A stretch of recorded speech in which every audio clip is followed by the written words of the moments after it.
नमस्कार। Mind matters programme में आपका स्वागत है। मैं हूं सुशील भारती और आप देख रहे हैं ये खास प्रोग्राम। जी हाँ, हर बार की तरह एक बार फिर माइंड मैटर्स में हमने आमंत्रित किया है ज्योति जैन जी को, जो कि इंटरनेशनल कॉग्निटिव बिहेवियर काउंसलर हैं। आज बहुत सारे मुद्दे हैं, बहुत सारी बातें हैं, उनसे करनी है हमें। तो आइए सबसे पहले स्वागत करते हैं ज्योति जैन जी का। ज्योति जी, बहुत बहुत स्वागत है आपका। नमस्कार जी। ज्योति जी, आज का जो दौर है उसमें लोग बहुत परेशान हैं, बहुत ज़्यादा मेंटली डिस्टर्ब्ड हैं, डिप्रेस्ड हैं, परेशान हैं, उलझनों से भरे हुए हैं और कहीं न कहीं उनको एक मार्गदर्शन की तलाश है। और जब हम मार्गदर्शन की बात करते हैं तो वहाँ काउंसलिंग की ज़रूरत होती है। तो आज मैं आपसे ये जानना चाहता हूँ कि सबसे पहला कि काउंसलिंग क्या होती है? मतलब, और क्या जो मेंटली परेशान लोग हैं या मेंटली जो बीमार लोग हैं, मानसिक विकार से ग्रस्त लोग हैं, क्या काउंसलिंग उनके लिए है? या फिर ठीक-ठाक लोग जो आम जीवन में ठीक-ठाक कर रहे हैं बट उनके साथ भी कुछ भावनात्मक दिक्कतें होती हैं, इमोशनल उनका जो प्रॉब्लम भी हो सकती हैं, तो क्या उनके लिए भी काउंसलिंग ज़रूरी है? ये है मेरा सवाल।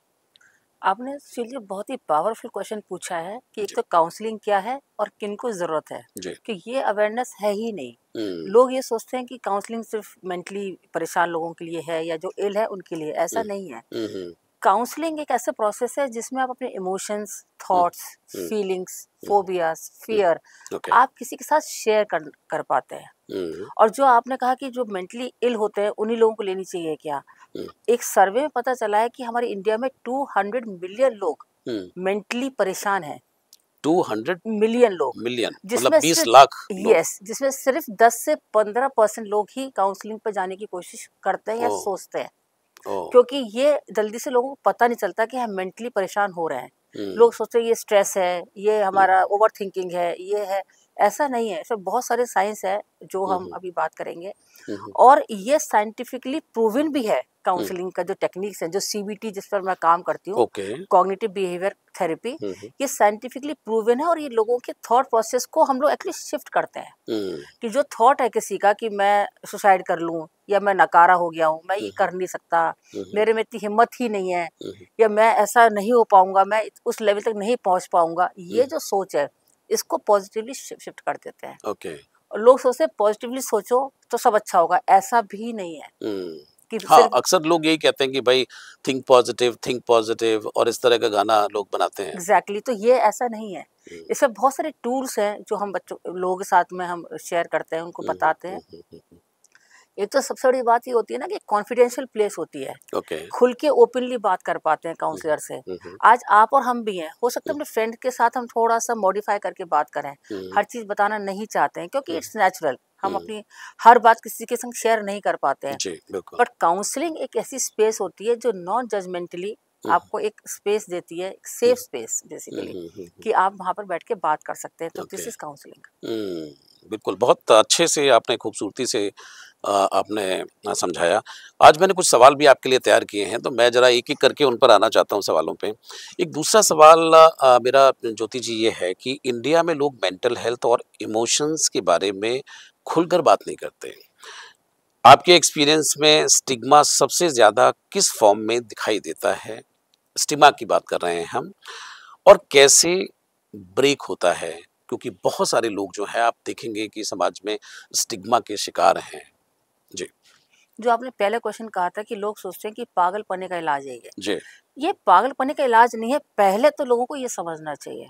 लोग अब लोग फ़ौरन उसको पागलपन से जोड़ देते हैं। एग्ज़ैक्टली, देखिए हुँ, आज हम सपोज़ जिम जाते हैं, हुँ, हुँ, एरोबिक्स जाते हैं, योगा करते हैं, हुँ, तो हुँ। हम अपाहिज थोड़ी ना हो गए जो हम जा रहे हैं। जी, हम प्रिवेंशन ले रहे हैं हुँ, कि हमारे साथ ऐसा ना हो, इसलिए हम प्रिकॉशन। अपनी फिज़िकल हेल्थ पे ध्यान रख रहे हैं। हुँ, हुँ, तो हम मेंटल हेल्थ का उसी तरह ध्यान रखना पड़ेगा, ये सोचना पड़ेगा कि ये भी हमारे पार्ट का लाइफ़ है, लाइफ़ का पार्ट है, सॉरी। हुँ, जैसा हम सोचेंगे, वैसे हमारे इमोशंस आएँगे हुँ, और वैसे हमारे एक्शंस होते हैं। हुँ, ये बिल्कुल एक साइंस है। हुँ, सपोज़ हम नेगेटिव सोच रहे हैं किसी चीज़ को लेकर, तो हुँ, हमारे इमोशंस भी नेगेटिव हो जाएँगे हुँ, और एक्शन भी नेगेटिव होगा।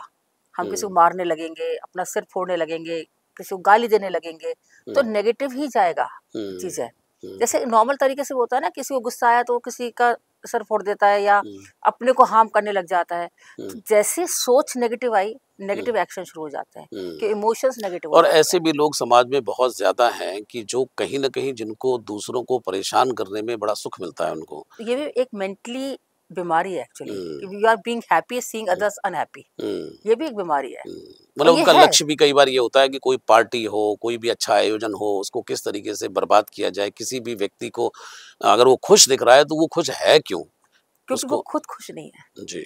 इसका एक बहुत बड़ी साइकोलॉजी है जिस पे हुँ, हुँ, हम बहुत बात कर सकते हैं। हुँ, हुँ, कोई किसी को परेशान नहीं करता, हुँ, कोई किसी को परेशान करना नहीं चाहता। हुँ, उसका खुद का लाइफ में क्या ट्रॉमा रहा है, हुँ। क्या एक्सपीरियंस रहा है, ओह! उस हिसाब से उसके एक्शन होते हैं। जैसे सोच मैंने अभी आपको बोला, जैसी सोच होगी हुँ, वैसी आपकी मतलब ज़िंदगी की आपकी बिहेवियर होगा। हुँ, सोच अपनी पॉजिटिव रख सकते हैं, पॉजिटिव इन द सेंस हुँ, कि अपने ऊपर काम कर सकते हैं। हुँ। हमें दूसरे को ना सुधारने का काम करना है एज़ अ जी, लेमैन, नॉट जी। As a counsellor. हुँ, हुँ, एज़ अ लेमैन आपको हुँ, किसी को क्यों सुधारना है? वो हुँ, जैसा है ठीक है, हुँ, आप उसको एडवाइस कर सकते हैं तो ठीक है, नहीं तो कोई बात नहीं। हुँ, क्योंकि कोई भी जो समझना नहीं चाहता वो नहीं समझेगा, हुँ। वो और आप उसको ही को समझा भी डाल नहीं देगा। सकते आप। और वो अगर समझेगा भी तो वो अपने तरीके से ही समझेगा। एग्ज़ैक्टली वो आपके तरीके से नहीं समझेगा। वो हुँ, कहेगा आप बायस हो रहे हो, हुँ, आपको तो मेरे में गलतियाँ दिखती हैं। हुँ, वो आप ही को एक डार्क साइकोलॉजी में डाल देगा। हुँ, आपको लगेगा हाँ, शायद मैं ही गलत हूँ। तो ऐसे लोगों के साथ आप कम ही बात करें तो बेटर होता है। हाँ, हुँ, कोई आपसे एडवाइस माँगे एज़ अ फ्रेंड ज़रूर दे दीजिए। हुँ। बट संख्या तो ज्योति जी बहुत बढ़ रही है समाज में ऐसे लोगों की। यही तो मैं आपको बोला कि 200 मिलियन लोग इस मेंटल सिकनेस में जाते जा रहे हैं। एक हुँ, सर्वे हुआ है अभी एम्स हुँ। का, एम्स अच्छा, दिल्ली मैंने का। तो 2 मिलियन सुना था, ये तो आप 200 मिलियन की बात कर 200 रहे मिलियन हैं। वाह! मैंने बोला ओह! आपको। ये तो बहुत बड़ा डेटा है। बहुत बड़ा डेटा है ये और ये इंडिया हुँ, का ही है। ऐसा हुँ, नहीं कोई बाहर से ला रहे हैं। तो मतलब कि ह every second person is going through this. ओह! जैसे हम किसी को परेशान करने में खुश हो रहे हैं, तो हुँ, ये नॉर्मल मेंटल हेल्थ तो नहीं है ये। हुँ, हुँ, अपने को हार्म कर रहे हैं, ये मेंटल हेल्थ नहीं है। हुँ, किसी की तरक्की देख के खुश नहीं हो रहे, ये भी मेंटल हेल्थ नॉर्मल नहीं है। हुँ, अगर हम हुँ, हुँ, नॉर्मल बात करें, ये हुँ, नॉर्मल बिहेवियर है ही नहीं हमारा। हुँ। अच्छा, बड़े सारे लोगों को देखते हैं कि वो कंट्रोल करते रहते हैं।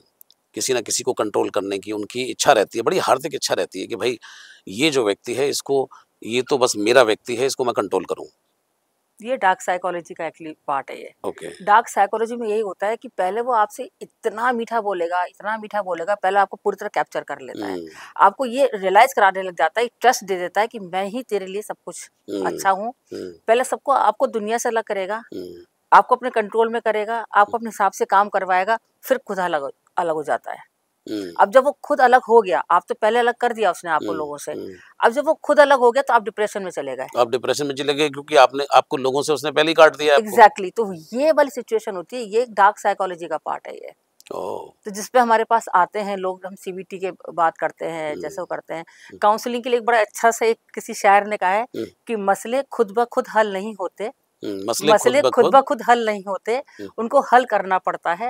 हुँ, उसके 2 ही तरीके हैं, हुँ, या तो खुद में हिम्मत हुँ, ले आओ हुँ। या अपने से ज़्यादा हिम्मत वाले को तलाश कर लो। क्या बात है, क्या तो बात है। अपने से ज़्यादा हिम्मत वाले के लिए फिर हम काउंसलर्स हैं, हुँ, कि उनसे ज़्यादा हिम्मत वो अपने में हिम्मत तलाश नहीं कर हुँ, पाते, तो वो हमारे पास आते हैं और हुँ, यहीं पर हम लोग काम करना शुरू कर हुँ। देते हैं।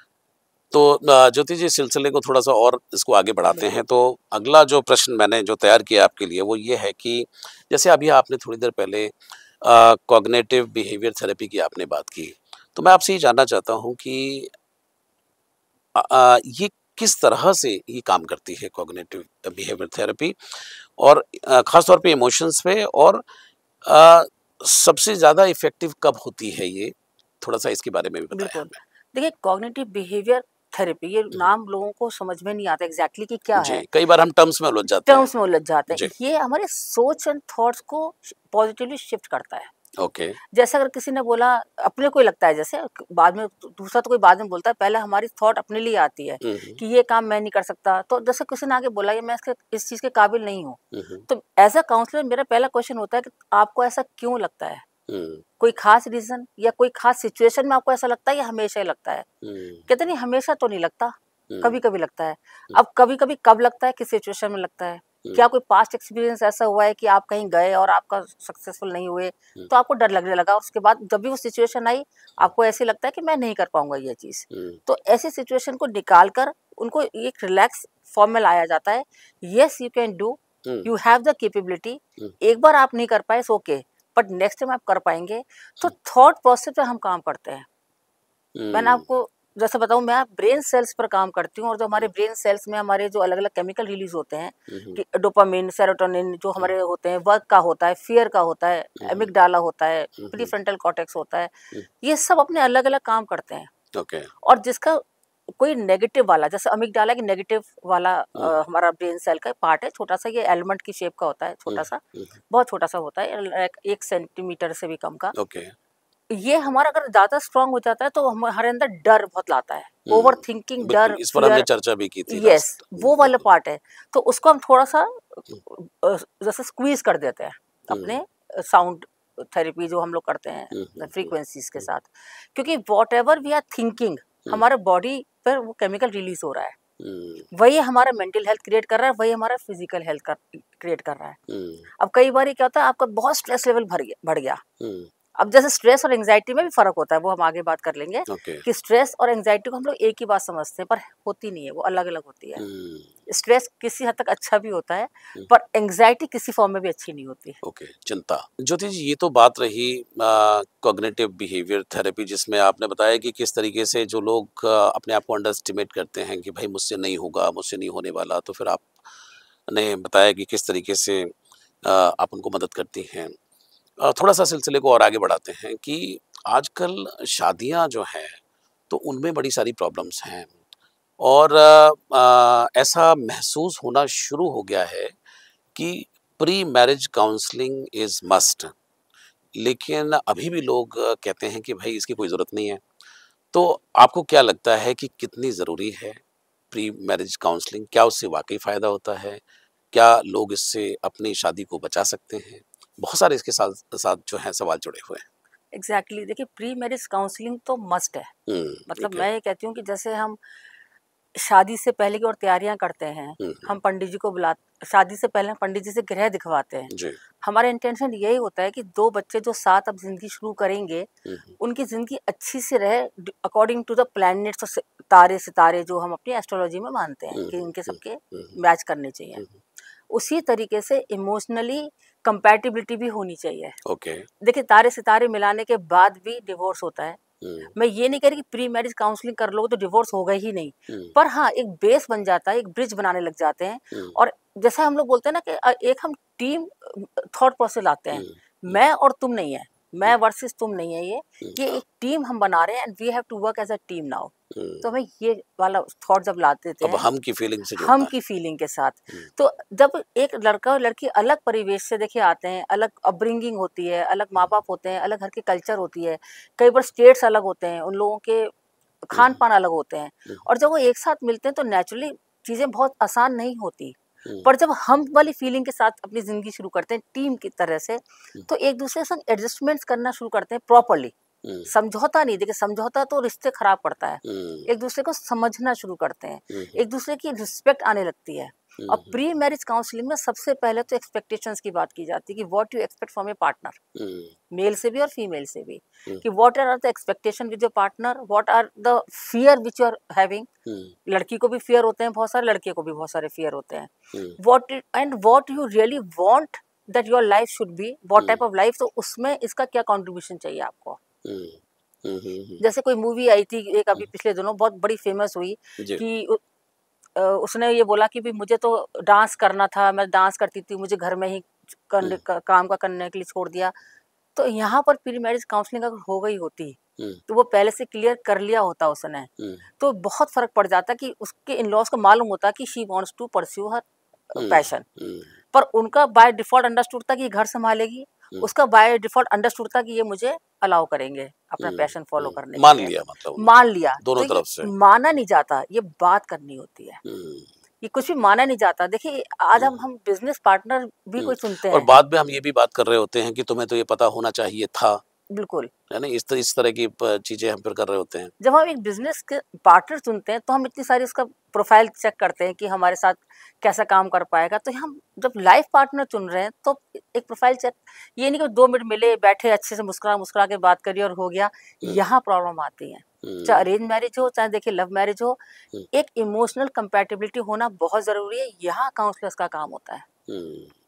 हमारे पास क्वेश्चनर होते हैं जिसपे हम बात करते हैं उनके साथ में कि आपकी क्या फियर्स हैं तो कौन कौन से हैं, आपकी जो इनकम है उसको आप कैसे डिवाइड करना चाहते हैं, इन लॉज के साथ आपकी क्या एक्सपेक्टेशंस और क्या एक्सपेक्टेशन नहीं है, अपने साथ क्या है और क्या नहीं है, what you are expecting after marriage and what you are not expecting, ये मुझे नहीं चाहिए।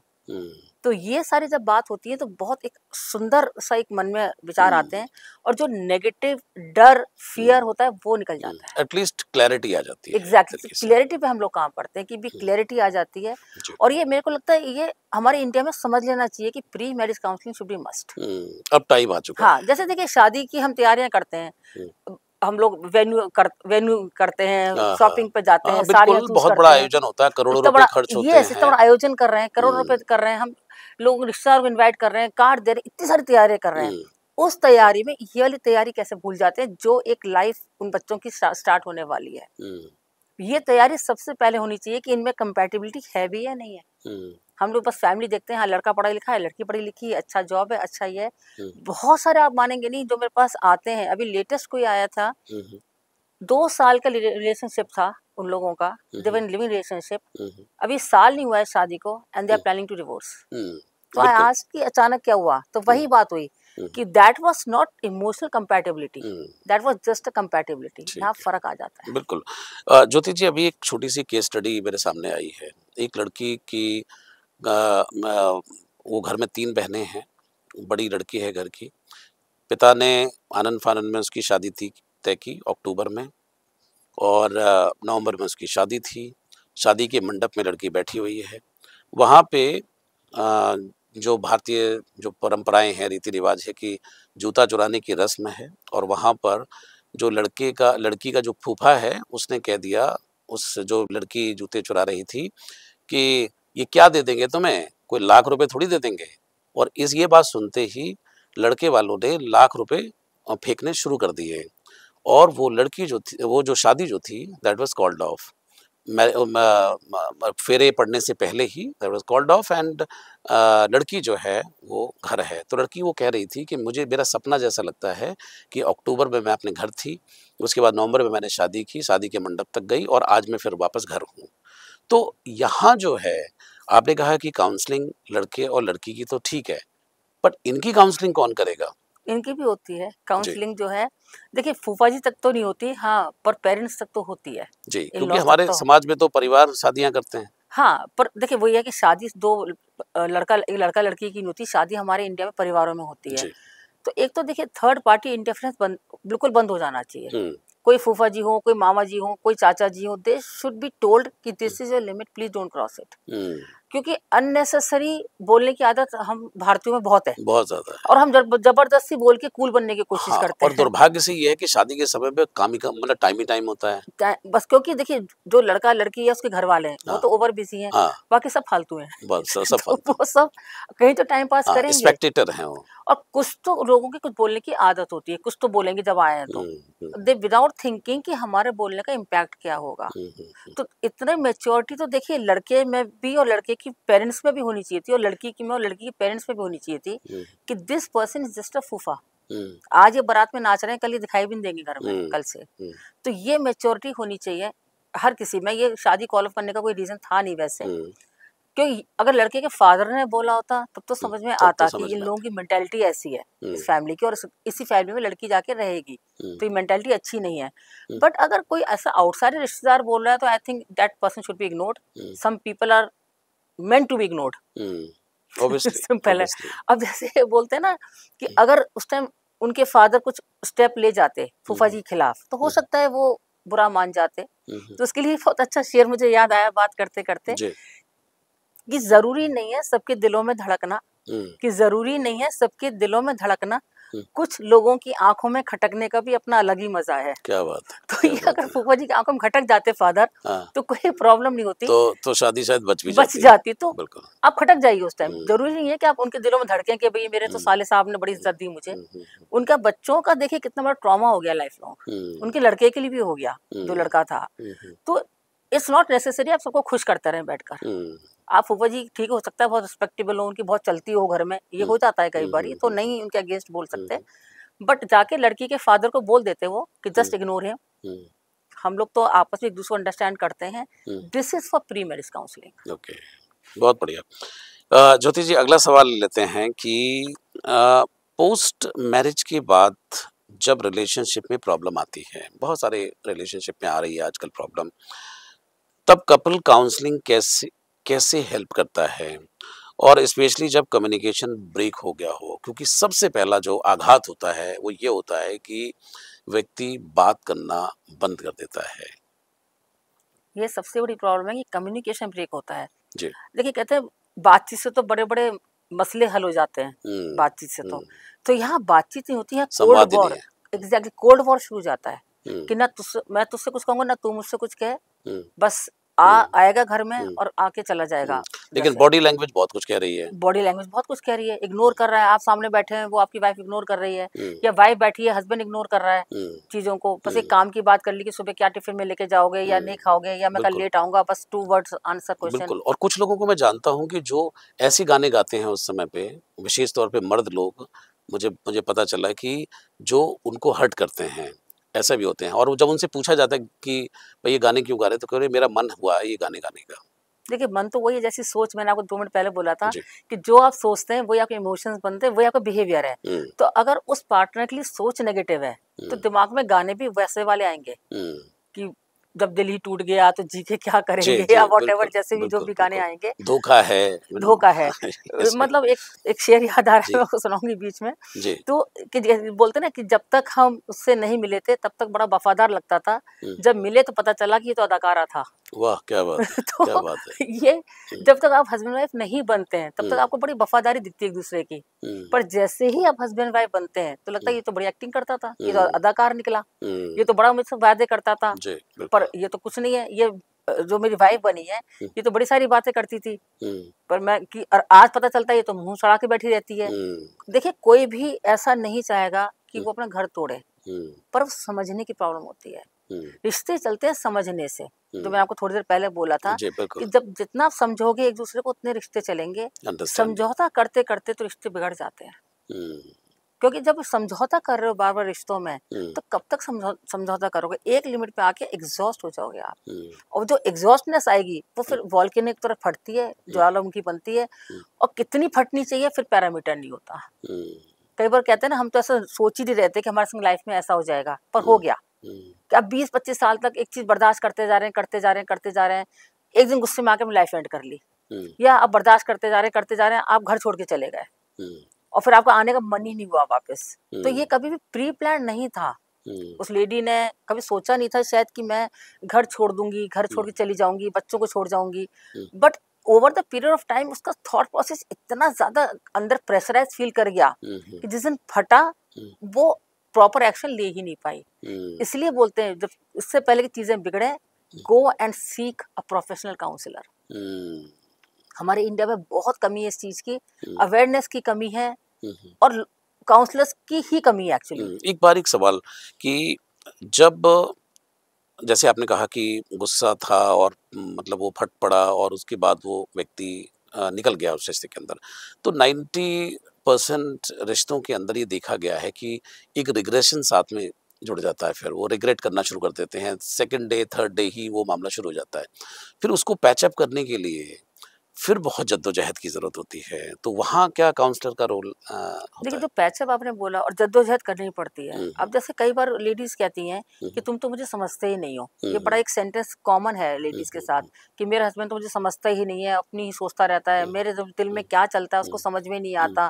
वैसे वैसे मैं अब आप तब चूँकि आप आई गई हैं, बैठी हैं और ये शो कर ही रहे हैं, तो क्या समझना चाहती हैं वैसे वो? देखिए एक कम्युनिकेशन बहुत जरूरी होता है किसी भी लेडी ओके। के लिए। हुँ। कि जब कोई हस्बैंड आया थका हुआ आया है, मैं मानती हूँ बहुत थका हुआ आया है, हाँ, होता था हाँ, लेडी क्योंकि हाउस। ये जनरली कंप्लेन हाँ, होती है। होम मेकर है लेडी, हुँ। मान सकते हैं इस चीज़ को। तो हुँ। वो हुँ। इतनी थकी हुई वैसे देखिए बहुत काम करते हैं, हमने लास्ट सेशन में बात भी की थी हुँ। हुँ। कि मदर्स का बहुत बड़ा रोल होता है लेडीज़ का। हुँ। बट थिंग इज़ दैट जब वो अकेली सारा दिन घर में होती है, हुँ। हुँ। तो वो ज़रूर चाहती है कि जब उसका हस्बैंड आए ना, तो उससे इतना ज़रूर पूछ ले, हुँ। दिन कैसा रहा? हुँ। तुम ठीक हो ना? हुँ। मेरा दिन ऐसा रहा, हुँ। 2 हुँ। बात बता दी। अब वो कहेगा ऑफिस की तुमको क्या बताऊं, तुम क्या हम्म, समझोगी? हम्म, अरे नहीं समझेगी, कम से कम उसको ये तो लगेगा कि कम्युनिकेशन है, बातचीत तो हुई कम से बातचीत कम। हो रही है। हम्म, इतना सा बहुत जरूरी होता है, जो हम्म, बहुत ज्यादा मैंने देखा है घरों में जेंट्स नहीं करते। दे थिंक कि ये क्या समझेंगी। हम्म, अरे बहुत सारी चीजें लोग नहीं समझते, आप भी बहुत सारी चीजें नहीं समझते हैं, तो वाइफ आपको बोलती रहती है ना हम्म, कि मेरी चाची ने ये करा, मेरी मौसी ने ये करा, आप नहीं पड़ोसी ने ये समझते, किया। सही बात है। आप भी कुछ नहीं समझ में आ रहा आपको कि कौन चाची थी या कौन पड़ोसी था, हम्म, पर वो बोल के अपना दिल हल्का कर लेती है। हम्म, सेम वे में हम्म, काउंसलर के साथ जब आप बात करते हैं तो अपने इमोशंस आप बाहर निकाल देते हैं हम्म, और वहाँ दिल हल्का हो जाता है। तो हम्म, यहाँ पर देखिए, हर वक्त हर मोमेंट पर आप काउंसलर के पास नहीं जा सकते, हम्म, कुछ चीजें घर पर भी ठीक करनी पड़ती हैं। हम्म, और घर पे जब ठीक नहीं होती है, जैसे मैंने आपको एग्जांपल बोला कि ये मुझे नहीं समझते, हम्म, अभी मेरे पास लेटेस्ट किसी का काउंसलिंग थी, उसका हम्म, मुझे याद आ गया। हम्म, वाइफ ने बोला कि मुझे ये बिल्कुल नहीं समझते और मुझे इनके संग रहना ही बड़ा मुश्किल लगता है अब। हम्म, बहुत ही कोल्ड वॉर सी चलती रहती है आपस में एक दूसरे के हम्म, साथ, जो भी हम लोग काम करते हैं पार्ट ऑफ द ड्यूटी करते हैं, hmm, not as a love and devotion, कुछ नहीं रह गया एक दूसरे के लिए। And they were quite young, कोई ओके, ऐसा नहीं था, बहुत पुरानी ओके, शादी थी। जब उनसे बात करी, बात करते करते करते करते समझे कि दोनों एक दूसरे को समझना चाहते हैं, ओ, दोनों के मन में एक दूसरे के लिए प्यार है। हम्म, थिंग इज दैट कि दोनों को वर्ड्स नहीं पता कैसे यूज करने हैं। हम्म, अब आप देखिए, आपके कान और हर वर्ड्स, आदमी कवि हो नहीं सकता। देखिए कभी ना हो बट बिल्कुल। वर्ड्स तो ऐसे हो ना कि आपके वर्ड्स आपके कान सुनते हैं, हम्म, आपका दिल नहीं देख रहा होता हम्म, आपका पार्टनर। और जब गुस्से में है तो दिल तक तो पहुंचता ही नहीं है वो, हम्म, आपके सिर्फ वर्ड सुनाई दे रहे होते हैं। हम्म, आपको आपके पार्टनर ने कहा कि भाई तुम्हारी मम्मी ने ऐसा बोला, या तुम्हारे घर में ऐसा हुआ, या जो भी कुछ हुआ वॉट एवर, वो हस्बैंड भी बोल सकता है कि मैं ससुराल गया तो अच्छे से बिहेव नहीं किया, तुम्हारे पेरेंट्स ने कुछ भी, दोनों साइड का हो सकता है। हम्म, पार्टनर सिर्फ इतना से बोल दे, अरे चिंता मत करो ना, छोड़ो इनकी, तो मैं क्या बोलूं, मैं हूं ना साथ, हम्म, बस इतना सा वर्ड। हम्म, अब आप सोच के देखिए कितना हीलिंग वर्ड हो गया ये। हम्म, तो अब क्या होगा, जितना भी उसके अंदर दर्द था उस दिन, हम्म, वो सब हील हो गया कि चलो ये जिससे साथ मेरी शादी हुई है, कम से कम वो तो समझ रहा है इस वो बात को। समझ रहा है। चाहे वो नहीं भी समझ रहा, उसने एक सेंटेंस बोल दिया हम्म, कि मैं हूं ना तुम्हारे साथ, चिंता हम्म, मत करो, इतना काफी है। बहुत बढ़िया, बहुत बढ़िया।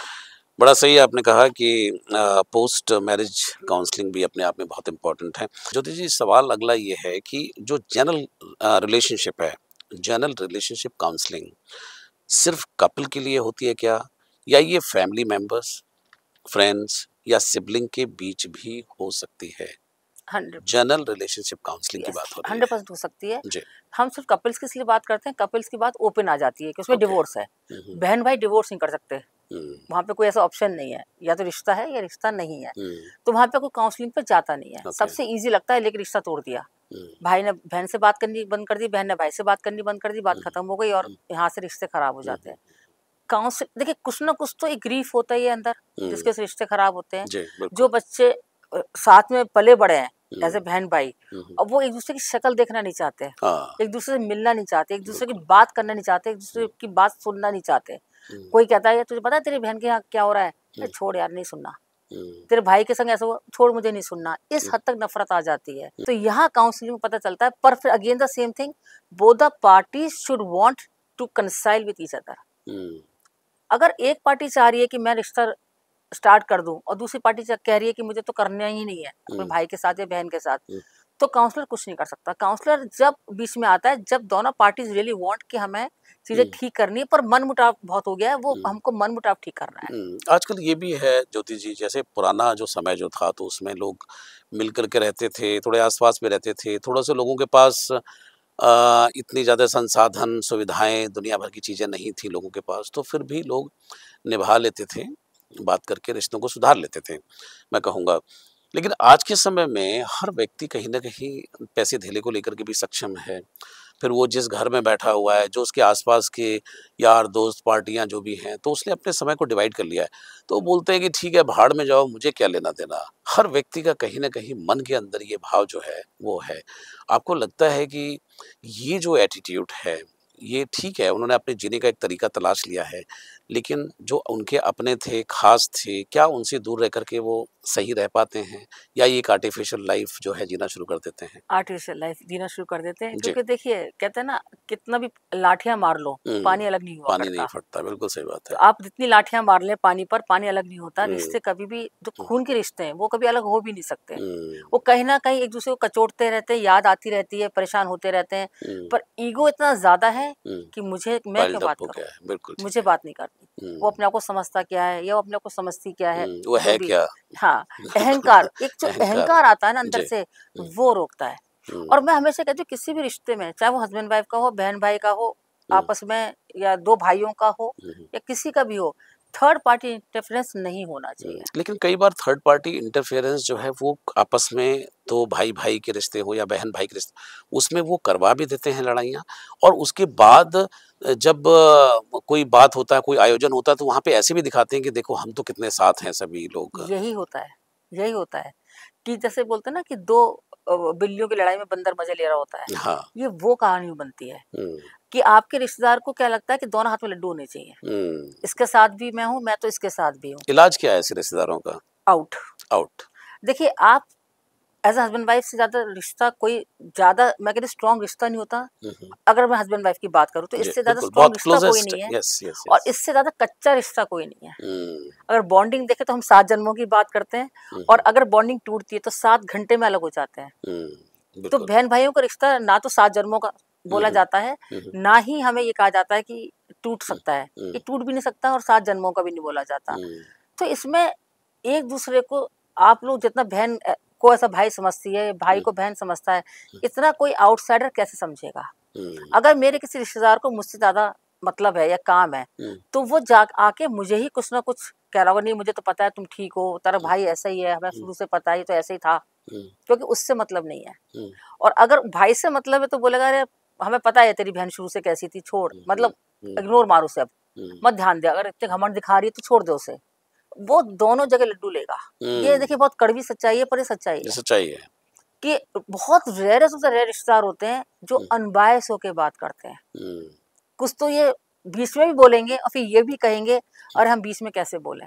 हुँ, हम हाँ, किसी का साइड कैसे लें? बिल्कुल। तो प्लीज़ स्टे अवे। हुँ, आप फिर बीच में बोलो ही मत। स्टे अवे या फिर उनको ही दूर कर दिया जाए, एक ही बात एक ही बात है। है, या बिल्कुल। तो you make them stay away और दे स्टे अवे। हाँ, हाँ, क्योंकि ये बिल्कुल। रिश्ते ऐसे हैं जो देखिए फिर मैंने बोला काउंसलिंग का जो पार्ट आता है, हुँ, हम बायसों की बात नहीं करते, ना हमें बहन से कोई लालच है, ज़ाहिर-सी बात है। ना हमें भाई से कोई लालच है। हमें हुँ, जो सच लगेगा, जो सही लगेगा, हुँ, वो समझाएँगे, उन्हें रियलिटी चेक दिखाएँगे, हुँ, और उस रियलिटी चेक में उसको समझ में आ जाता हो, एक किसी को भी जो गलत होता है कहीं न कहीं, हुँ, कि नहीं गलती तो मेरी भी है। हुँ, तो जब उसको अपनी गलती रियलाइज़ होती है, तो हुँ, चाहे वो सॉरी बोले ना बोले, हुँ, हुँ, पर फिर रिश्ता थोड़ा 2 कदम आगे बढ़ जाता है। बिल्कुल, बिल्कुल, बहुत ठीक कहा आपने। अगला मैं आपसे सवाल जानना चाह रहा हूँ कि काउंसलिंग की चूँकि बात हो रही है, तो क्या काउंसलिंग सिर्फ़ तभी लेना चाहिए जब रिश्ता टूटने के एज पर हो? अक्सर लोग यही होते हैं, तभी घबराहट होती है। या ये एक हेल्दी रिलेशनशिप के लिए भी ये यूज़फुल हो सकती है?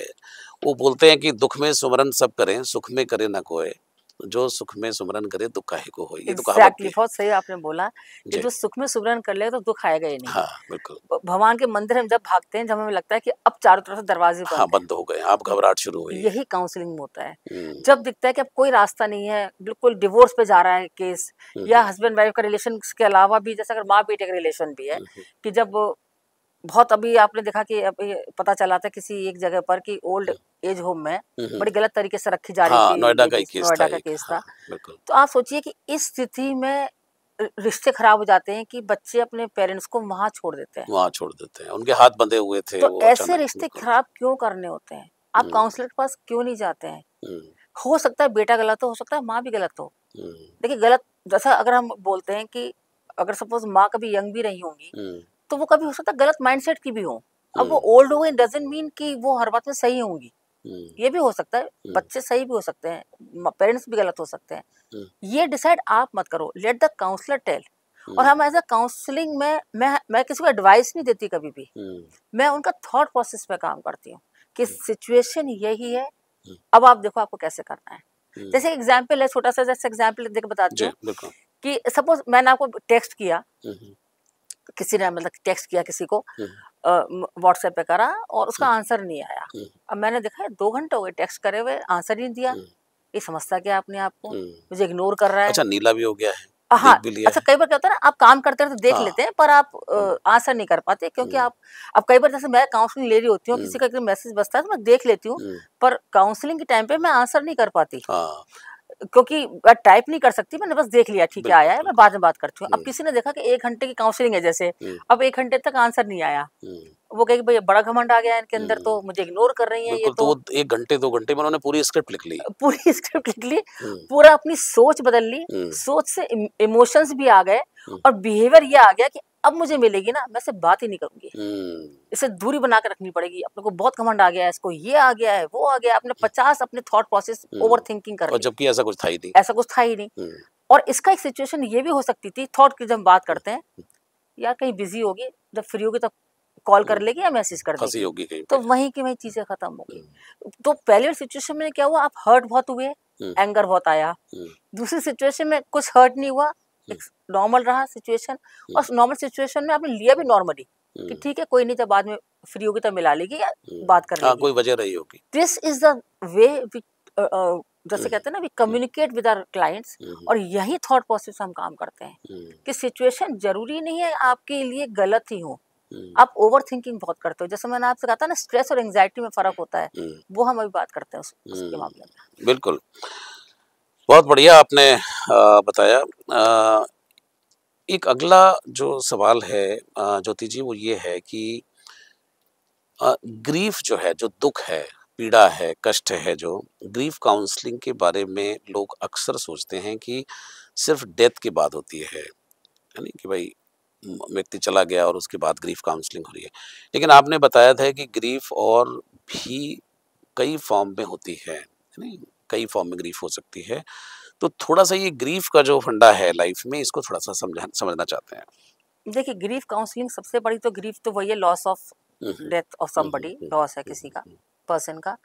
सेकंड, कभी कभी मिसकैरेज हो जाता है, वो भी एक हुँ, ग्रीफ है। हुँ, हुँ, लॉस ऑफ हुँ, चाइल्ड का भी ग्रीफ है, हाँ, हाँ, मतलब वो तो डेथ का ही चले आ गया वो हुँ, चीज़। तो हुँ, कभी कभी जो आप एक्सपेक्ट करते हैं लाइफ में, हुँ, वो आपको नहीं मिलता, तो उसका भी बहुत बड़ा दुख उसका भी होता बहुत बड़ा होता है है। ना। कभी आप जो रिटायर हो गए, हुँ, आपकी आइडेंटिटी कम हो गई घर में, ये हुँ, तो सबसे बड़ा ग्रीफ है। हुँ, और लोग जैसे रिटायर होते हैं 58-60 साल में, और लाइफ भगवान की 10-75 साल की, 80 साल की हाँ, है, तो 15-20 साल वो जिस लो हुँ, आइडेंटिटी के साथ अपने आप हुँ, को फील करते हैं घर के अंदर, हुँ, वो तो इतना बड़ा ग्रीफ होता है कि वो डिप्रेशन की दवाइयाँ और सब में हुँ। चले जाते हैं। और शायद इसीलिए मुझे लगता है कि हमारे शास्त्रों में वानप्रस्थ का कॉन्सेप्ट इसलिए रहा होगा कि भैया घर में मत रहो, चले जाओ। यही रहा होगा। यात्राएँ करो, कहीं जाओ, कहीं कुछ घु ज्ञान बाँटो जो भी बिल्कुल, तुमने घर में मत। एक बहुत अच्छी बुक भी है ज्ञान बाँटो पे, आपने बोला कि डाई एम्प्टी, हाँ। कि जो आपने सीखा है आप लोगों को देना शुरू करो। हुँ, पर हम लोग ऐसा कभी-कभी करते ही नहीं, हुँ, अपने दिल में हर चीज़ रखने की कोशिश करते हैं। हुँ, तो ग्रीफ तो बहुत तरीके के हो सकते हैं। कभी-कभी ऐसा होता है कि आपको, जैसे आपने तो जो पहले बात की थी, घर में लेडी कोई आइडेंटिटी नहीं होती। हाँ। ये बहुत बड़ा ग्रीफ से गुज़रती हैं हुँ, लेडीज़। हुँ, ज़िंदगी भर रोती रहती हैं कि मुझे हुँ, तो किसी ने पूछा नहीं, मैं तो सबके लिए इतना करती रही, मैं तो ये हुआ। हुँ, जैसे कभी-कभी बोलते हैं ना कि 79 में शादी हुई है और 99 तक भी वही बात कर रहे हैं, और फिर हुँ, 2009 में वो लेडीज़ वही बात कर रही हैं। वो हुँ, वही रीज़न होता है कि कभी उस पे काउंसलिंग ही नहीं हुई, हुँ। कभी चीज़ें उसकी ठीक ही नहीं की लेट गई, आउट ही नहीं कर पाई वो बेचारी कहीं पे। कभी मूव ऑन नहीं कर पाई। लोग हुँ, बोलते हैं मूव ऑन करो, अरे हुँ, मूव ऑन करने के तरीके होते हैं। ऐसे आ थोड़ी हो जाएगा। ऐसे थोड़ी ना हो जाएगा हुँ, कि हुँ, हुँ, आप कभी बुखार आता है और डॉक्टर के पास जाते हैं ना, हुँ, तब तो नहीं कहते ना, अरे पॉजिटिव सोचो सब सही हो जाएगा, हुँ, मंदिर चले जाओ सब सही हो जाएगा। तो जब मेंटल हेल्थ की बात आती है तब ये क्यों कह देते हैं कि अरे हुँ, पॉजिटिव सोचो, वॉक हुँ, पे चले जाओ, लोगों हुँ, के संग बात कर लो, हुँ। मंदिर चले जाओ, पार्टी कर लो। पार्टी कर लो। तो hmm, these are just a substitute of something, hmm, उसका मेन नहीं है वो। हुँ, मेन के लिए you have to go for to a professional counsellor, hmm, this is must. Hmm, और जितनी जल्दी इंडिया में ये चीज हम अवेयरनेस ला देंगे, हुँ, उतने ही हम कह रहे हैं इंडिया में डिवोर्स बचा लेंगे, बहन भाई के रिश्ते बचा हुँ, लेंगे, हुँ, लोगों के सुसाइड बचा लेंगे। हुँ, हुँ, जो आजकल नई जनता हर दूसरे से सुसाइड कर लेती है कोई ना हुँ, कोई। हुँ, आप देखो यंग बच्चे सबसे ज्यादा सुसाइड कर रहे हैं, hmm, marital affair, extra marital affair चल रहे हैं। वो भी तो वही है कि हुँ, अपने घर में चीजें ठीक नहीं कर पा रहे तो बाहर खुशी ढूंढ रहे हैं। हुँ, बाहर जाने से पहले पहले घर में खुशी देख लो। हुँ, जो प्रॉब्लम है आप, हुँ, मैक्सिमम क्या होगा, हुँ, सॉल्व नहीं होगी, हुँ, मैक्सिमम ये तो होगा। हुँ, पर एक बार जाके तो देखो काउंसलर के पास। बिल्कुल, इसको बिल्कुल। ये मत मानो ये तो लग्जरी है, हुँ, ये तो बस हुँ, बड़े लोगों की हुँ, चोचलेबाजी है, हुँ, या अरे काउंसलिंग बेकार है हम नहीं चाहते। हुँ। कुछ ये भी है ज्योति जी, और कुछ ये भी है कि काउंसलिंग को लेकर के जो गंभीरता आनी चाहिए समाज में, वो अभी नहीं है। क्योंकि हर दूसरा व्यक्ति काउंसलर बना हुआ है। एग्जैक्टली, ये आपने बहुत सही बोला। घर के अंदर इतने काउंसलर पैदा हो गए हैं और वो बातें बताते हैं जिन्होंने जीवन में अपने खुद नहीं अप्लाई की हैं। अगर वो खुद ही अप्लाई कर लेते तो शायद वो कुछ हो जाते। बिल्कुल तो सही गली मोहल्ले रिश्तेदार जहाँ भी चले जाओ, वर्क प्लेस में हर जगह पे काउंसलर बैठे हुए हैं। वो बोलते हैं कहीं जरूरत ही नहीं है, मैं जो कर रहा हूँ वो मैं तुम्हें बता देता हूँ, और वो अपना सत्य बता रहा होता है। आप सहमत हैं क्या इस बात से?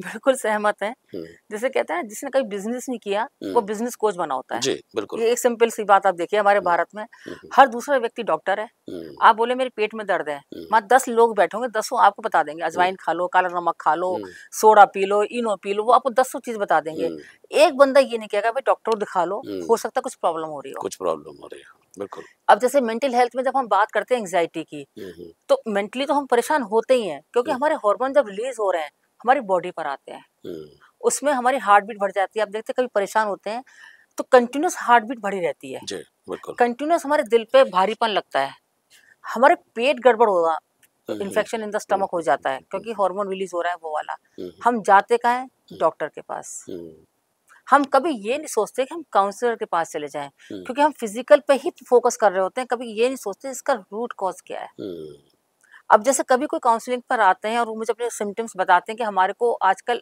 एंग्जाइटी हो रही है, हम्म, या रात को नींद नहीं आती, या रोना आ जाता है अंदर से, बैठे हम्म, बैठे रोना निकल जाता है, हम्म, वॉक कर रहे होते हैं, वॉक करते करते अपने आप रोना आ जाता है, समझ में नहीं आता क्यों। हम्म, तो मैं उनसे पूछती हूँ क्या फिजिकली आपको ये प्रॉब्लम भी हो रही है? हम्म, तो कहता है आपको कैसे पता? मैं हम्म, कहा बिकॉज आई नो कि ये आपके केमिकल रिलीज हुए हैं hmm, and this will impact your body in this way. Hmm, तो दे आर समटाइम्स शॉक्ड कि अच्छा ऐसे भी होता है। हम्म, ये अवेयरनेस आना जरूरी है। हम डॉक्टर्स पे जा जाके दवाइयाँ लेते रहते हैं बस, हम्म, और इंटरनली हम हील ही नहीं करते अपने आप को। सही जाहिर सी बात है। तो जो भी दवाइयाँ ले रहे थे वो बॉडी ऑर्गन्स जो हैं वो उनको कहीं ना कहीं प्रभावित कहीं न कहीं कर रहे प्रभावित हो रही होते है। हैं। जी बिल्कुल। ज्योति जी, अगर किसी को लगता है कि उनके इमोशंस उनसे सँभाले नहीं जा रहे, कई बार ओवर पावर भी होते हैं इमोशंस, तो उनके फर्स्ट स्टेप क्या होने चाहिए? और काउंसलिंग स्टार्ट करने का बेस्ट टाइम क्या होता है? क्योंकि हर व्यक्ति आज बहुत तेज़ी से भागा-दौड़ी भरी ज़िंदगी है, तो what is the best time कि वो काउंसलिंग ले टाइम से? देखिए बेस्ट टाइम ये है कि अगर आपके बिहेवियर में कुछ चेंज आया, हुँ, 1 या 2 या 3 दिन आया है, it's okay, mood hmm, of है, हुँ, नहीं हुँ, मन करता, हुँ, हुँ, आप ऑफिस से आए, आपको खाना खाने का मन नहीं कर रहा, 1 दिन हुआ, 2 दिन हुआ, 3 दिन हुआ, हुँ, हफ्ता या 10 दिन से ज़्यादा सेम चीज़ हो रही है हुँ, रिपीटेडली, हुँ। तो अगर इमोशंस ओवर पावर कर रहे हैं यस, तो आपको। मतलब इमोशन ओवरपावर कर गए हैं। Hmm, immediately go and seek to a counsellor okay. Immediately. Hmm, इससे पहले आपका स्ट्रेस लेवल आपके एंग्जाइटी लेवल बने। हुँ, अब जैसे स्ट्रेस होता है किसी के ऑफिस का, मान लीजिए घर का, मान लीजिए बच्चों में भी, मान लीजिए बच्चों में एग्जाम का स्ट्रेस होता है, कंपटीशन आ रहा है, हुँ, अब कल कोई कंपटीशन है नेशनल लेवल का, तो डर लग रहा है, खाना खाने का मन नहीं कर रहा, कि मम्मा रख दो, मन नहीं हो रहा, हुँ, भूख नहीं है, हुँ, वो सब ठीक है। हुँ, बट अगर रेगुलर बेसिस पे वो कह रहा है मेरा मन नहीं है, मेरा मन नहीं है, मुझे मन नहीं लगता, खाना खाने में मन नहीं लगता हुँ, करता, या रात को नींद नहीं आती, अचानक से रात को 2 ढाई बजे नींद खुल जाती है, फिर घबराहट शुरू हो जाती है, this is not normal. Okay. क्योंकि स्ट्रेस हमारा एक्सटर्नल है हुँ, और एंग्जाइटी हमारी इंटरनल है। मैं आपको थोड़ा एक्सप्लेन कर देती हूँ ओके। साइंटिफिकली हुँ, इसको। हुँ, हुँ, जैसे अभी मैंने आपको बोला कि बच्चों का कल एग्जाम है, ये हुँ, स्ट्रेस है।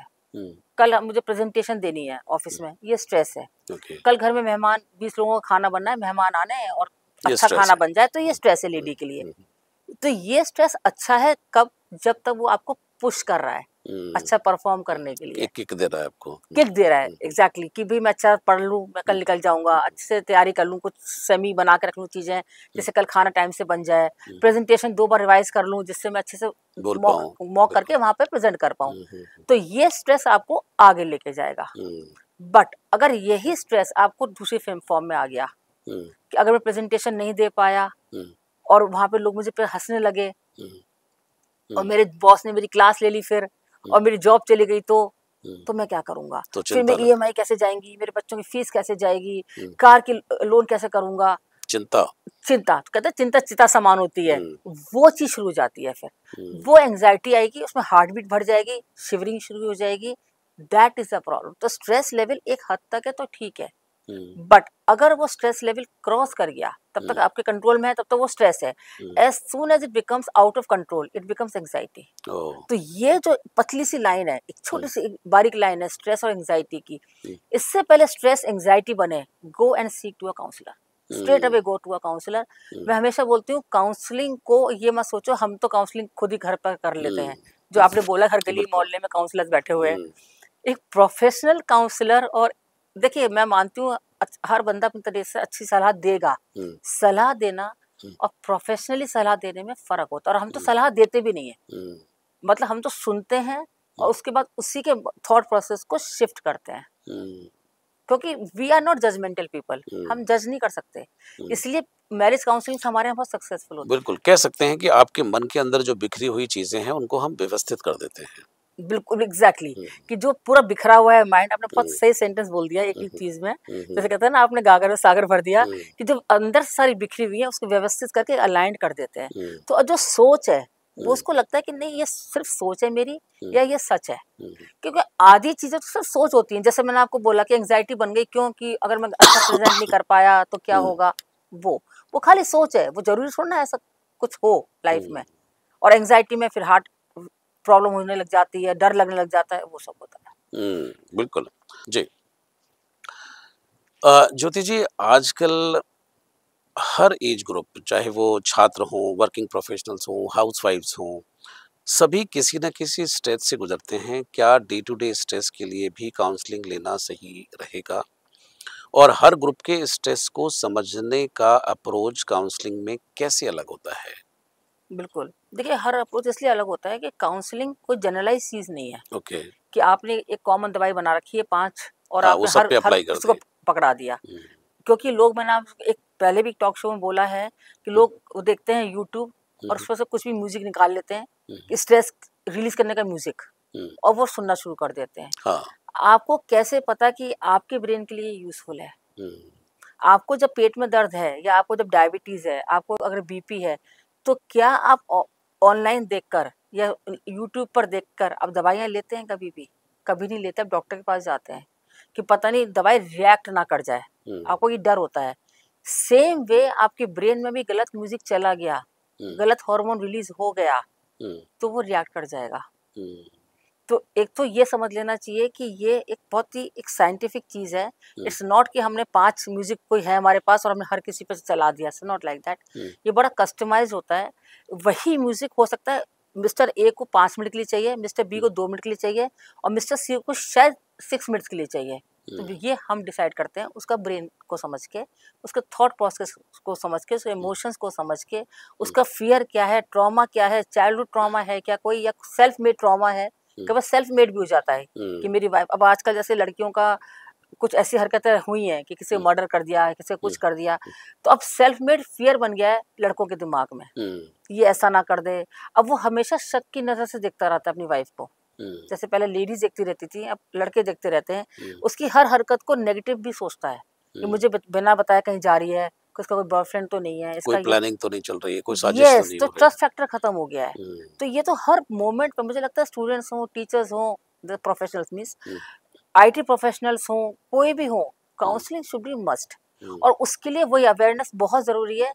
अगर मैं आपको सही बता रही हूँ, प्रॉपर्ली काउंसलिंग सेशंस शुरू हो जाएँ, हुँ, प्रॉपर्ली हमारे समाज में, डायरेक्टली इनडायरेक्टली, हुँ, तो आप देखेंगे 90% प्रॉब्लम हुँ, ऐसे चुटकियों में हल हो जाएगी, पता भी नहीं चलेगा। हुँ, दवाइयाँ कम बंद हो जाएगी, दवाइयाँ लोगों की छूट गई हैं काउंसलिंग आते-आते। हुँ, डिप्रेशन की दवाइयाँ तो क्या छूट ही जाती हैं, क्योंकि हुँ। वो डिप्रेशन भी थॉट का ही एक काम है। एक हिस्सा है, तो बिल्कुल। वो डिप्रेशन जब ले रहा हूँ, जब थॉट चेंज हुआ, चीज़ें देखने का नज़रिया चेंज हुआ, हुँ, हुँ, तो दवाइयाँ तो छूट जाती है। और हुँ। दवाइयाँ इतनी नुकसान करती हैं, इसमें बताने की मुझे ज़रूरत नहीं है, जी, एलोपैथी बिल्कुल, दवाइयाँ। बिल्कुल ठीक कहा आपने।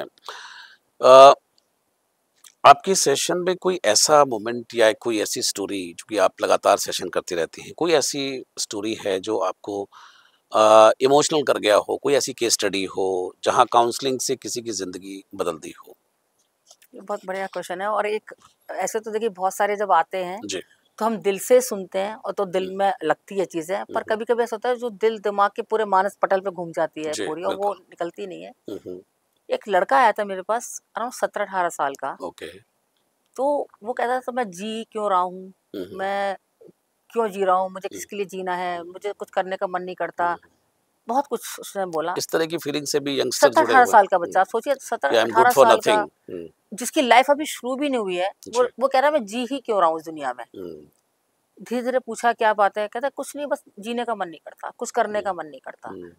पेरेंट्स के बारे में जब पूछा तो पता चला पेरेंट्स सेपरेटेड है। ओह! और हुँ, अभी कुछ टाइम पहले हुए थे, लाइक हुँ, 18 साल का था वो, मतलब 14-15 साल का जब वो था तब वो तब सेपरेट हुए उनके थे अलग हुए। टीनेजर में। अब सोचिए वो इमोशनली कितना वीक एज चल रही थी उसकी जब पेरेंट्स अलग हुए। तो उसने बोला पहले तो मैं लड़ते देखता था, मारा पीटी देखता था उनके बीच में, अब्यूजिव लैंग्वेज यूज कर रहे हैं, बिल्कुल वल्गर तरीके से झगड़ा करते थे, बिल्कुल वाइल्ड तरीके से जिसे बोल सकते हैं। कोई लैंग्वेज का पता नहीं, कुछ नहीं पता क्या लैंग्वेज यूज कर रहे हैं, क्या कर रहे हैं, बहुत गंदी तरीके से झगड़े होते थे। And he was the only child. ओहो। तो बोला मैं शेयर भी नहीं कर सकता था, कोई भाई बहन कोई था नहीं घर में, तो मैं बस गुमसुम सा रहता था। स्कूल कॉलेजेस में भी, मतलब स्कूल में भी परफॉर्मेंस बहुत गिर गई। And he was a topper of his class till class 8th। 12 साल का रहा होगा तो टॉपर था। धीरे धीरे करके उसका एटीट्यूड घर के अंदर शांत हो गया, कुछ बोलता नहीं था। तो पेरेंट्स समझने के बजाय, क्योंकि उनको अपने लड़ने से फुर्सत नहीं थी, तो उल्टा ही कहते थे इसमें एटीट्यूड आ गया है, हमें ही घर में घमंड दिखाता है, घर में ही बदतमीजी करता है, बात नहीं सुनता पेरेंट्स की, वो इस तरीके से नेगेटिव। अब वो पूरा ट्रायंगल बन गया उसके सामने नेगेटिविटी का। एक तो माँ फादर से लड़ रही है, फादर माँ से लड़ रही है, दोनों मिलकर उससे लड़ रहे हैं। अब ये हालत हो गई कि वो धीरे धीरे डिप्रेशन सा, एक सो कॉल्ड डिप्रेशन, उसको फील नहीं हुआ डिप्रेशन है, बट डिप्रेशन उसको लगने लगा। धीरे धीरे करके थॉट्स को जाना, समझा क्या हुआ, तो वो एक्चुअली वो एक्सेप्ट ही नहीं कर पाया था separation. And he was not staying with any of them, ना मदर ना फादर, वो अपनी दादी के साथ रह रहा था। तो ये उसको बहुत परेशान होता था, क्योंकि यहाँ भी पहले तो क्या होता था, लड़ाई इस बात पे होती थी कि बच्चे को मैं रखूंगी, मदर ये कहती थी। अब ये सिस्टम थोड़ा चेंज हुआ है, मदर कहती तू रख ले फादर से, मुझे नहीं रखना, I want my independent life. तो वहाँ ये हुआ था, फादर ने बोला मुझे नहीं रखना, मैं नहीं संभाल मदर ने पाऊंगा। सोचा, कहा कि मैं नहीं रखती, मदर ने कहा मुझे नहीं रखना। अब आप ये सोचिए, वो बच्चा जो 12 साल का रहा उस टाइम, 12-14 साल का, अब वो 17-18 साल का हो गया। 3 साल में उसके माइंड की क्या धज्जियां उड़ गई दिमाग की। वो इतना परेशान था, मतलब आप मानिए 3-4 सेशन तो गुमसुम रहा, बिल्कुल गुमसुम, बहुत छोटी छोटी बात करके। मैंने बोला आराम से बैठो, कोई प्रॉब्लम नहीं है, आराम से बताओ। उसको फिर लगने लगा I can share everything with this person. फिर उसने बहुत सारी बातें शेयर करता गया। और आप मानेंगे नहीं, एक दिन तो इतना आउटबर्स्ट हो गया, इतना आउटबर्स्ट हो गया, वो हिलकी मार मार के रोया है मेरे सामने। मैंने कहा बस यही चीज निकलवानी थी तुम्हारी, जो तुम एक्सेप्ट नहीं कर पा रहे थे और तुमने हुआ नहीं था। उसके बाद I called his parents also, mother को अलग बुलाया, फादर को अलग बुलाया कि who wants to stay with this child. मैं ये नहीं कह रही ये बच्चा किसके साथ रहेगा, आप कौन रहना चाहता है इसके साथ। फिर अल्टीमेटली मदर ने बोला कि जब तक थोड़ा बड़ा और नहीं हो रहा, ये मेरे साथ रह सकता है। थॉट प्रोसेस चेंज किया। फिर फादर ने बोला कि चलो ऐसा करते हैं, कुछ टाइम मेरे साथ, कुछ टाइम उसके साथ, ऐसे करके। अब बाद में कभी पैचअप होगा तो होगा, आई डोंट नो। पर आप मानेंगे वो उस बच्चे का रोना मुझे इतना अफेक्ट कर गया, इतना अफेक्ट हो गया। मतलब एक दिन तो उसने बोला कि I really want to do harm to somebody, अपने इमोशंस बाहर निकालने के लिए, कि किसी को गलत करके मुझे खुशी शायद मिल जाए। वो इतना डिप्रेसिंग मोड पे भर गया वो, मतलब भर गया वो चारों तरफ से वो। तो यहाँ काउंसलिंग ने तो बिल्कुल मिरेकल करा, आप मानेंगे। उसका इतना मिरेकल हुआ उस बच्चे का। मैं आज भी कभी कभी सोचती हूँ, और उसके सेशन लेने के बाद मुझे इतना हिट हुआ कि मुझे भी तबीयत खराब अंदर से हो गई थी। मतलब 2-4 दिन मुझे ऐसा लगा यार ये कैसे, कितनी सफरिंग है दुनिया में, क्यों नहीं लोग काउंसलिंग पे आते। मतलब मुझे ये लगने लगा कि काउंसलिंग पे लोग क्यों नहीं आ रहे यार, क्यों नहीं समझ पा रहे कि इसके कितने रॉन्ग साइड इफेक्ट्स हैं अगर आप काउंसलिंग पे नहीं जाते हो। यू माइट फील कि काउंसलिंग एक्सपेंसिव है, कभी कभी लग सकता है लोगों को, but no counselling is more expensive. ये समझना पड़ेगा, आपकी जिंदगी खराब हो जाएगी। देखिए अगर प्री मैरिज और पोस्ट मैरिज काउंसलिंग भी अगर आप नहीं लेते हो तो बाद में एलिमनी देनी पड़ती है, बाद में आपके रिश्ते खराब होते हैं, बच्चे सफर करते हैं, वो ज्यादा एक्सपेंसिव है या थोड़ा बहुत काउंसलिंग में एक्सपेंसिव है? बिल्कुल नहीं, और इट इज योर पर्सनैलिटी जो है उसको निखारने की बात है, और कहीं ना कहीं आपको सुरक्षित रखने की बात है। काउंसलिंग इट्स नॉट अ कि भाई वो आपकी पर्सनैलिटी का एक हिस्सा है बहुत बड़ा। बिल्कुल ज्योति जी, बहुत अच्छा लगा आपसे इस पूरी चर्चा करके। तो अब सवाल यहाँ भी ये भी बनता है कि अगर ऐसी काउंसलिंग आप दे पाए और ऐसे लोग ठीक हो रहे हैं, तो कुछ आप लोगों को बताना भी चाहेंगे कि आपसे अगर वो संपर्क करना चाहें तो कैसे करेंगे? देखिए मेरा एक गूगल पर भी एक मेरा पेज है, काउंसलिंग बाय ज्योति जैन। ओके। काउंसलिंग बाय ज्योति जैन आप टाइप करेंगे, मैक्सिमम आपको इंदिरापुरम गाजियाबाद करना पड़ेगा, because I am based in Indirapuram. उसमें आपको रिव्यूज मिल जाएंगे, तो वो उस पर आप कर सकते हैं। नहीं तो I am on Instagram, Facebook पर भी मैं हूँ, उस पर आप मैसेज डाल सकते हैं। ओके। और उस पर मैसेज डालने के बाद पर्सनली कांटेक्ट कर सकते हैं। जबकि गूगल पेज पर हमने बना रखा है कि अगर आप मुझे मैसेज करेंगे तो सीधा मेरे व्हाट्सएप पे आ जाएगा, ओके। तो वो भी आप कर सकते हैं। बट आई रियली वांट कि each and every person should take once counselling so that he or she understands कि वाकई मुझे कितनी जरूरत है या नहीं है। क्योंकि हम तो घर में ठीक कर लेते हैं, अगर कर लेते हैं तो क्यों या नौबत आई, घर पर नहीं होती। आपने बहुत अच्छी बात बोली कि हर गली मोहल्ले में काउंसलर्स बैठे हैं। ये सबसे बड़ी दिक्कत है हमारे इंडिया की। क्योंकि आप किसी पर जाओगे, मेरी नानी ने मुझे सलाह दी थी, मेरी दादी ने मुझे सलाह दी थी, ठीक है, उनके एक्सपीरियंस उनको सलाह देते हैं, वो उनके एक्सपीरियंसेस हैं, अच्छे या बुरे जैसे भी हैं। But professional is always a professional. ये हम डिनाई नहीं कर सकते इस चीज को कि प्रोफेशनल जो हमारी ट्रेनिंग है, जो हमारे कंटेंट हमने समझा है, जो सीखा है, जो हमको टेक्निक्स पता है, जो टूल्स पता है काउंसलिंग के, वो लेमैन को नहीं पता होता।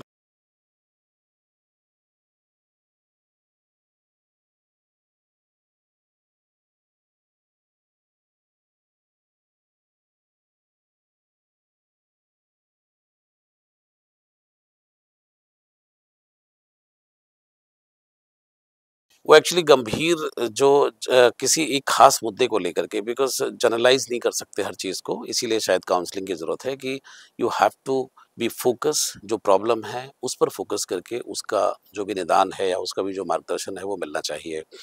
ज्योति जी, बहुत सारे मंचों पे आप जाती रहती हैं, कुछ आपके कुछ ऐसी भी चीज़ें रही होंगी कि जो आपको कुछ पुरस्कृत किया गया हो, कुछ ऐसी चीज़ें आप बताना चाहें हमारे दर्शकों को? देखिए, बिल्कुल कई बार मतलब पुरस्कार मिले हैं मुझे, बहुत जगह रिकॉग्निशन बहुत जगह मिले हैं। क्योंकि काम अच्छा कर रही हैं तो ज़ाहिर-सी बात है कि मिलना चाहिए। उसका एक सबसे बड़ा कारण है कि मैं और काउंसलर से डिफरेंट हूँ। ओके। जैसे बोलते हैं ना, if you want to be different from others you have to be different from others. तो मेरी काउंसलिंग सिर्फ वर्बल नहीं है, मेरी काउंसलिंग रूट कॉज पे है, जो मैं ब्रेन सेल्स पे काम करती हूँ। Okay. This is a reason कि मुझे पुरस्कार मिले हैं और मुझे बहुत जगह सम्मानित किया गया है। This is a main reason. अब जैसे हम काउंसलर्स के पास जाते हैं तो ज्यादातर वर्बल बात करते हैं या आपको एक शीट देते हैं, उसमें भरने के लिए बोलते हैं, और वो कहते हैं कि उससे हम उनका ब्रेन समझते हैं अपने क्लाइंट्स का। वो भी एक पार्ट है बस। और डीप जो जो एक्सपैंडेड पार्ट है वो ये है जो हम करते हैं। जैसे आप किसी सामने मैं बैठी, मैंने उसका ब्रेन रीड करा, समझा बात करते करते। ब्रेन रीड, देखिए सबसे बड़ा तरीका जो ब्रेन रीड करते वक्त होता है, the words the person is using, उस वर्ड को पकड़ के उसको डिकोड करते हैं हम बेसिकली। उस वर्ड से समझ में आ जाता है कि इसका माइंडसेट ये है, उसी के हिसाब से फ्रीक्वेंसीज हर्ट्स तैयार करते हैं। किसी के लिए कुछ हर्ट्स हैं, किसी के लिए कुछ फ्रीक्वेंसी हर्ट्स हैं, और वो हर्ट्स कितनी देर के लिए ब्रेन को देनी है, उस हिसाब से हार्मोन रिलीज कराना है। अगर किसी का हैप्पीनेस हार्मोन ज्यादा रिलीज हो गया तो भी दिक्कत है, दुख का मोमेंट और आप हंस रहे हैं। तो इसलिए मैं आपको बोला कि पर्सनली नहीं कुछ करना शुरू करना चाहिए यूट्यूब देखकर, क्योंकि this can be very very very dangerous. जो लोग गलतियां करते हैं, मुझे एक दो लोगों ने बोला कि हमारा फोकस नहीं था, तो हमने फोकस एक्सरसाइज देखी कि क्या फोकस के लिए कौन सा हम यूट्यूब पे देख सकते हैं। हमने किया कुछ दिन तक म्यूजिक, पर कुछ फर्क नहीं पड़ा। तो मैंने ऐसे उनसे बात करते करते एक दो वर्ड पकड़े, मैंने बोला आपको फोकस का तो कुछ प्रॉब्लम ही नहीं है, आपको तो स्ट्रेस। आपने कैसे जाना? तो मैंने कहा बस इसी बात की तो काउंसलिंग है। इसी बात की काउंसलिंग है। तो यही तो पता ट्रेनिंग करना है, यही तो प्रोफेशन है। कहाँ कील पर कहाँ हथौड़ा मारना, ये तो काउंसलर ही बताएगा। एग्जैक्टली, जैसे गाड़ी से हम बोनेट खोल के शुरू कर देते टक टक टक करना, हम नहीं कर पाएंगे। मिस्त्री आता है और दो बार टक टक करता है और बोले वो तो 400 रुपए के लेके चला गया, पर वो टक टक कहाँ करनी थी, उसी बात के उसके पैसे थे। So it's not be beating around the bush. Yes, you have to be you have to be on the point. On the point. बिल्कुल ज्योति जी, बहुत अच्छा लगा आज का ये सेशन, बहुत ही गजब का सेशन था, और हमारे जो दर्शक हैं उनको भी अच्छा लगा होगा निश्चित रूप से। और मैं पूरी तरीके से सहमत हूँ कि अगर जीवन जो है बड़ा कीमती है, बड़ा बहुत कुछ है जीवन में, बहुत सुंदर है, अगर आप काउंसलिंग के माध्यम से अगर आप उसको सुधार सकते हैं, बना सकते हैं, शेप अप कर सकते हैं और आगे जीवन में आगे बढ़ सकते हैं, तो नथिंग लाइक इट। इससे बढ़िया तो कुछ हो ही नहीं सकता। और मुझे लगता है कि आज आप इतनी सारी चीज़ों से घिरे हुए हैं कि कंफ्यूज करने के लिए मैटर बहुत है समाज के पास में, तो इसलिए भी काउंसलिंग की आवश्यकता बहुत ज़्यादा है।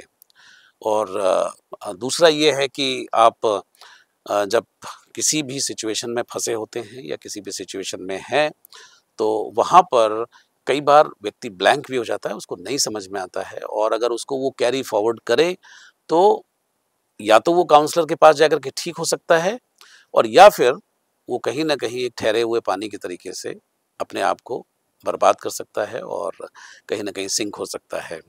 तो आपका बहुत-बहुत शुक्रिया, बहुत-बहुत धन्यवाद आज की इस चर्चा के लिए। थैंक यू सो नमस्कार। Much. Thank you. Thank you.